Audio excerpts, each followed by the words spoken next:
2024 లేదా 25లో డిగ్రీ లేదా బీటెక్ చదివారా? సాఫ్ట్‌వేర్ జాబ్ కోసం ఎదురు చూస్తున్నారా? అయితే కోడ్ జ్ఞాన్ 100 డేస్ కోర్సులో చేరండి, జాబ్ సాధించండి.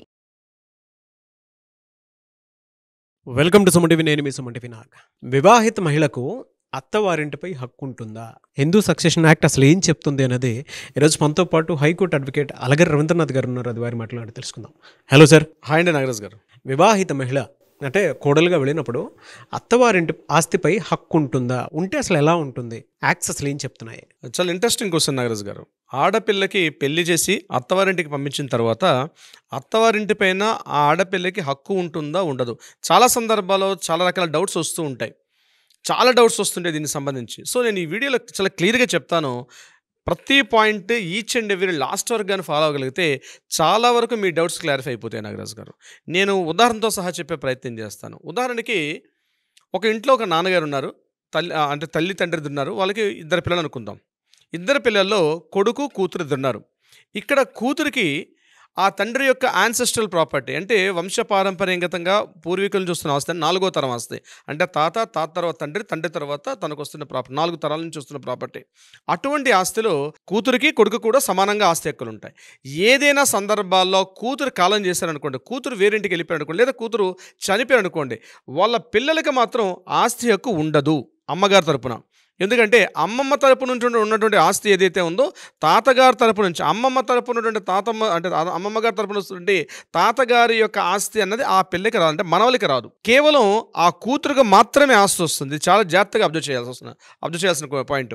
మళ్ళీ చెప్తున్నాను, ఏదైతే కూతురు కొడుకు, ఇద్దరు కొడుకులు ఒక కూతురు, లేదా ఇద్దరు కూతురులు ఇద్దరు కొడుకులు ఇట్లా ఉన్న సందర్భంలో ఎంతమంది కావచ్చు, కూతురుగా మాత్రమే ఆస్తి హక్కు ఉంటుంది తప్పించి ఆ కూతురు తాతల నుంచి వస్తున్న ఆస్తికి తండ్రి చనిపోయాడు, తండ్రి చనిపోయిన తర్వాత ఆస్తి ఎవరికి పంచాలి, పార్టిషన్ డీడ్లో ఎవరెవరికి ఇవ్వాలి అంటే పార్టిషన్ డీడ్లో కూతురు అదేవిధంగా కొడుకులు కూడా సమాన హక్కులు వస్తాయి. మనకి 1985 వచ్చిన రాజ్యాంగం కావచ్చు, 2005లో వచ్చినటువంటి రాజ్యాంగం మనకు వచ్చిన చట్టం ప్రకారంగా హక్కులు ఉంటాయి. కానీ ఒకవేళ కూతురు చనిపోతే వాళ్ళ పిల్లలకి మాత్రం ఎట్టి పరిస్థితుల్లో హక్కులు ఉండవు. కూతురు యొక్క కూతురు కానీ కూతురు యొక్క కొడుకులు కానీ ఎక్కడ కూడా ఆస్తి ఎక్కువ ఉండదు. ఎందుకు ఈ విషయం నేను చెప్తున్నానంటే ఇప్పుడు నేను చెప్పబోయే కంట్రీషన్ మీకు అర్థమవుతుంది. ఎందుకంటే ఆడపిల్లని పెళ్లి చేసి అత్తవారింటికి పంపించిన తర్వాత అత్తవారింటికి వెళ్ళిన తర్వాత ఆడపిల్లకి ఆస్తి హక్కు అత్తవారింటి వైపు ఉన్నటువంటి ఆస్తి హక్కు మీద ఉంటుందా ఉండదా? కొన్ని సందర్భాల్లో ఉండే అవకాశం చాలా తక్కువ, పరోక్షంగా ఉంటుంది తప్పించి ప్రత్యక్షంగా ఆస్తి యొక్క ఆ పిల్లకు ఉండదు. అంటే అత్తవారింటికి వెళ్ళినటువంటి అమ్మాయికి పరోక్షంగా ఆస్తి హక్కు ఉంటుంది. అంటే పరోక్షంగా అంటే ఎట్లా సార్? ఉదాహరణకి పెళ్లి చేసి అత్తవారింటికి వెళ్ళారు. అత్తవారింటికి వెళ్ళిన తర్వాత తన భర్తకి తన పూర్వీకుల నుంచి ఆస్తి సంక్రమిస్తుంది అనుకోండి. ఆ పూర్వీకుల నుంచి వస్తున్న ఆస్తి హక్కు ఏదైతే ఉంటుందో భర్త బతికుండగా, భర్త జీవించుండగా ఆవిడికి అంటే అత్తవారింటికి వెళ్ళిన సందర్భంలో కోడలికి మాత్రం ఆ ఆస్తి మీద ఎటువంటి హక్కులు కూడా ఉండవు. It's very crystal clear. Hindu section యాక్ట్లో సెక్షన్ 8, సెక్షన్ 9, సెక్షన్ 10 ఈ 3 సెక్షన్లు కూడా క్లియర్గా చెప్తున్నాయి. ఆస్తి హక్కు కోడల గారికి మాత్రం ఎట్టి పరిస్థితుల్లో ఆస్తి హక్కులు ఉండవు.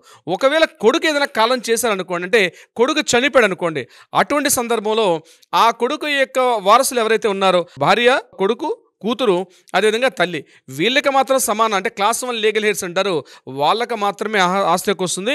అంటే తన భర్త చనిపోయిన తర్వాత అత్తవారింటి యొక్క ఆస్తి మీద ఈమెకి హక్కులు వస్తాయి తప్పించి భర్త బ్రతికుండగా ఆ ఇంటి మీద ఎటువంటి ఆస్తి హక్కులు, అత్తవారింటి మీద ఎటువంటి ప్రాపర్టీ బ్రతికుండగా నాకు హక్కు ఉంది కాబట్టి ఇవ్వమని చెప్పే హక్కు ఎట్టి పరిస్థితి లేదు. వంశపారంపర్యంగా వచ్చిన ఆస్తి కూడా అంటే యాన్సెస్ట్రల్ ప్రాపర్టీ విషయంలో కూడా ఆ కోడలు గారికి ఎట్టి పరిస్థితుల్లో కూడా ఆస్తి హక్కులు పరోక్షంగా ఉంటాయి తప్పించి ప్రత్యక్షంగా ఉండవు. ఒకవేళ అతను సెల్ఫ్ గైండ్ ప్రాపర్టీ అనుకోండి, అంటే ఎవరు, తన భర్త అత్తవారింటికి వెళ్ళిన తర్వాత తన భర్త సంపాదించుకున్న ఆస్తి ఉంది, తన భర్త సంపాదించుకున్న ఆస్తిలో ప్రాపర్టీ ఉందనుకోండి, ఆ ప్రాపర్టీలో కూడా నేను భార్యని కాబట్టి నా భర్త పేరు మీద ఆస్తుంది కాబట్టి నాకు యథావిధిగా చెల్లుతుందని చాలామంది అనుకుంటారు. చాలామంది మా దగ్గర క్లయింట్స్ అలాగే వస్తుంటారు, సార్ మా హస్బెండ్ ప్రాపర్టీ కదా నాకు ఆటోమేటిక్గా వచ్చేస్తుంది కదంటే మీ భర్త గారి యొక్క ప్రాపర్టీ మీరు భార్య అయినప్పుడు కూడా మీకు రాదు. ఆయన బతుకున్నప్పుడు ఆ ప్రాపర్టీ ఆయన ఎవరికైనా ఇచ్చుకునే హక్కు ఆయనకు ఉంటుంది. భార్యని కాబట్టి నేను ఎవరికైనా ఇస్తే నేను అడ్డుపడి నాకు లీగల్ హక్కు ఉంటుంది. నా భర్తే కదా, బయట వారు కాదు కదా, నా భర్త సంపాదించుకున్న ఆస్తి మీద నాకు ఆస్తి హక్కు ఉంటుంది. మీ భర్త అయినప్పుడు కూడా అతను బతుకున్నప్పుడు అతను ఎవరికైనా దాన క్రయ విక్రయాలు చేసుకోవచ్చు తప్పించి ఆ ప్రాపర్టీ మీద మాత్రం ఎట్టి పరిస్థితుల్లో భార్యకు కూడా హక్కు ఉండదు. భర్త చనిపోయిన తర్వాత మరలా క్లాస్ 1 లీగల్ హెడ్స్గా మనం డివిజన్ చేస్తాం. క్లాస్ 1 లీగల్ హెడ్స్ కింద అప్పుడు మరలా భార్య, కొడుకు, కూతురు, తల్లి వీళ్ళందరికీ హక్కులు వస్తాయి. అంటే 1/3 ప్రాపర్టీ మాత్రమే ఆవిడకి వచ్చే ఒక భాగం మాత్రమే తనకు వచ్చే అవకాశం ఉంటుంది తప్పించి ఎవరికి లేకుండా పూర్తిగా నేను భార్యని కాబట్టి పూర్తి హక్కులు నాకు చెందాలి అనుకోవడం అనేది చాలా ఇంపాసిబుల్. అది ఎట్టి పరిస్థితి కూడా జరగదు. అంటే పెళ్లి చేసుకుని అత్తవారింటికి వెళ్ళినప్పుడు ఇలాంటి పరిస్థితి ఉంటుంది. పెళ్లి కాకుండా అమ్మగారింట్లో ఉన్నప్పుడు మాత్రం అమ్మగారింట్లో కూడా తనకు ఆస్తి యొక్క సమాన వాటా హక్కు ఉంటుంది. కానీ అత్తవారింటికి వెళ్ళినప్పుడు మాత్రం ఆ యొక్క భర్త యొక్క ఆస్తి మీద తనకు పూర్తిగా అధికారం ఉండదు. తనకు పరోక్షంగా అందుతుంది. పరోక్షంగా అనేది భర్త చనిపోయిన తర్వాత మాత్రమే వస్తుంది.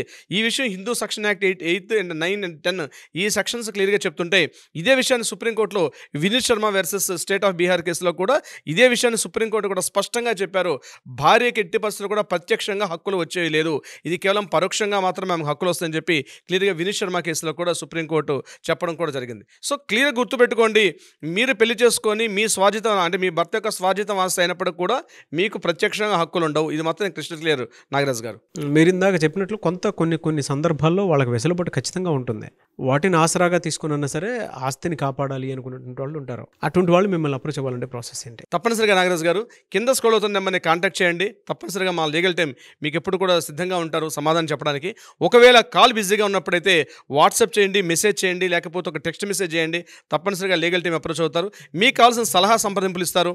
బట్ ఏదైనా గుర్తుపెట్టుకోండి, అపాయింట్మెంట్ మాత్రం వెరీ వెరీ ఇంపార్టెంట్ నాగరాజు. ఎందుకంటే డైలీ ఒక 200 నుంచి 300 కాల్స్ వస్తుంటాయి. వీటన్నిటిని రెస్పాన్స్ చేయడం అంటే ఆన్సర్ చేయడం చాలా కష్టం. కాబట్టి మీరు ప్రాపర్ అపాయింట్మెంట్ తీసుకుంటే మాత్రం మీతో స్పెండ్ చేసి మాట్లాడే అవకాశం కూడా లీగల్ టీంకి ఉంటుంది నాగరాజు గారు.